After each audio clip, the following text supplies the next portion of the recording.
Hello and welcome. This is Mouse Gunner, and we're back with some more Space Engineers, continuing on with my series covering a large ship build. And in the last video, I started on the process of building up a mess area. I was a little unhappy with the idea that there was no real recreational area for the crew. We had a lot of crew quarters and things like that, and I'm trying to make this ship a truly functional ship with full facilities, and it would be as I said, fully functional in every way ship. So you have to think of all considerations for a long ship journey possibly. So I've completed the structure, the main structure of the mess area and an ancillary room, but they're not 100% finished yet. So we'll go ahead and look. This is the main mess area. We'll go ahead and turn on our jetpack here. And we can see that essentially I've walled off everything. So this is now enclosed. If I put up the tab real quick, you can see that we are actually pressurized in here with the oxygen. And so pretty much what you're seeing here is this is the area I already had finished off. So this is essentially like an observation area. Then you have your main mess here. You're going to have to imagine that there would be tables of some kind here. Again, I'm not going to be using any mods until the game's closer to completion. So they haven't really come out with any official furniture blocks or anything for the game. I know I could probably get furniture through some mod or another. But for now, we're not gonna put any of those things in there until as I said, I feel like the game's more complete, and I feel like those mods are gonna be a lot more stable, and will be good to go for the future. In any case, so just imagine yourself some tables here and some chairs, and that all set up for the mess area. You could even use this as kind of a meeting room. Maybe your captain would stand here, address the crew as they as they are seated at the tables, and talk about any event, major events or things going on that the crew needs to be concerned about. All right, so the next room over, I haven't really decided 100% on what it's going to be, and a lot of that depends on how they're going to do things. As we've had food introduced in medieval engineers, we don't know whether or not food will also be introduced in space engineers. So I'm not exactly sure how that will work or if it's even going to be a mechanic in this game. So possibly this next room will be our kitchen. Now this room, although structurally is more or less finished, and we have our pressurization loss there, as this room is not pressurized. I'm actually confused at why it blew me back there. This should be completely sealed off. I don't see any way for the oxygen to escape, but for whatever reason maybe it's because of the size of the room that it depressurized there a little bit.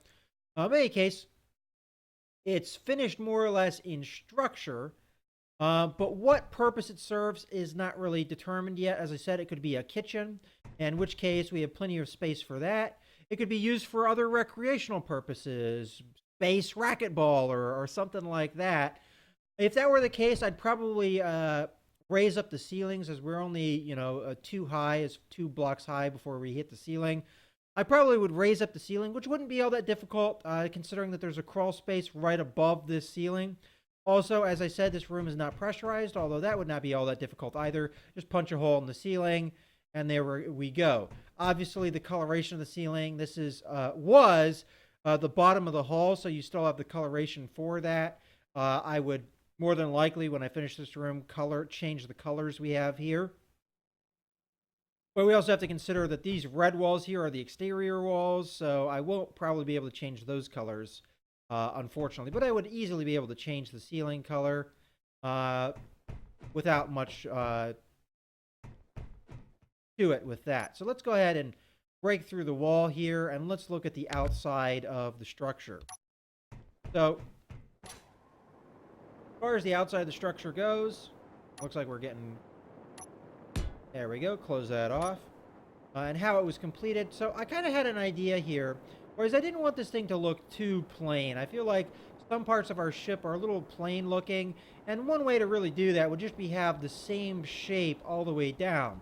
I didn't really like that idea. So what I decided is I'd make the mess area wider than the kitchen or recreational area, and then I would have the outer part of the ship match that width reduction, so it kind of narrows down here to give it a little bit more character.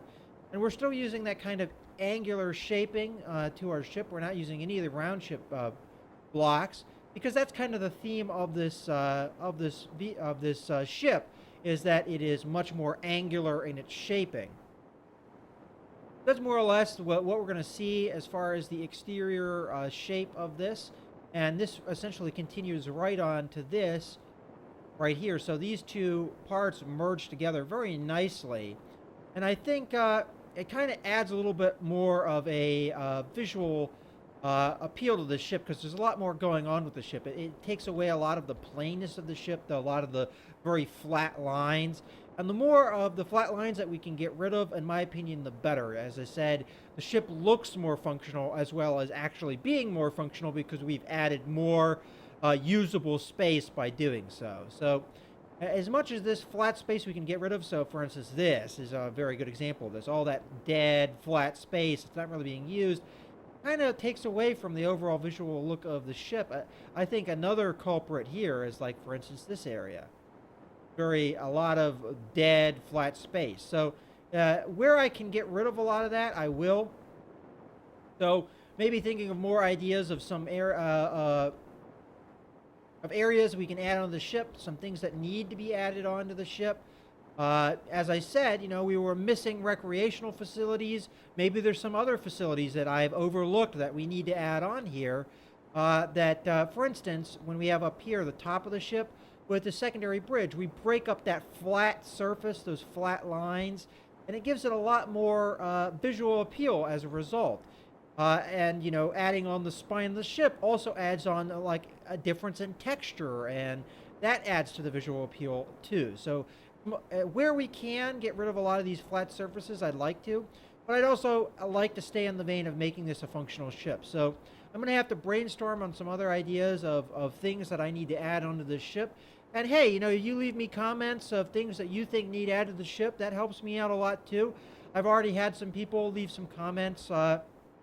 One person said, seeing how I used Next Generation as some of my inspiration for designing this ship, would I consider separation of the front section of the ship from the rear section of the ship? And that is a very good idea, and I'm glad that was an idea that was raised. I'm not sure it's an idea I'm going to pursue, and the reason I'm not going to pursue it is I think it adds a lot more complexity on the ship than I'm really looking for. And one of the things that I really went for with the design of this ship is to hide away the engine part of the ship as much as possible, so that we don't actually have many visible engines there. So we have these nacelles that are our main driving force, where we see most of our engines, and we see some engines on the rear of the ship, but outside of that we don't really see many engine mounts. And that's, and again, drawing inspiration from science fiction. When you're talking about in fiction or science fiction ship designs, usually you're not just having a ship with these just bristling with engines facing all different directions. Mostly they go with more of an aesthetic look, and rather than a functional look. And that's kind of what we're trying to mimic, but we're also trying to make this functional. Whether or not we'll be able to carry that over, I'm not exactly sure, because with the weight of the ship, I'm not so sure how these nacelles in and of themselves will be able to move the craft at reasonable speeds. I did a test drive of the ship quite a while ago, earlier in the development, and this ship did lack in power. And since I've been developing it, all I've been doing is adding on weight and taking away thrusters. So that is going to be an issue in the future. In any case, I hope you guys have enjoyed this video, and I'll have to think about what I'm going to do for the next video, possibly finishing off this mess area, determining more what I'm going to do with that extra room in the back, whether it be recreational or kitchen. But again, I don't really know what the future of the game is, so it's good to leave things open-ended. So I may or may not finish that. That might be a possibility, and maybe pursuing other things that we can do with this ship. In any case, as I said, I hope you guys have enjoyed this video. This is Mouse Gunner, signing out.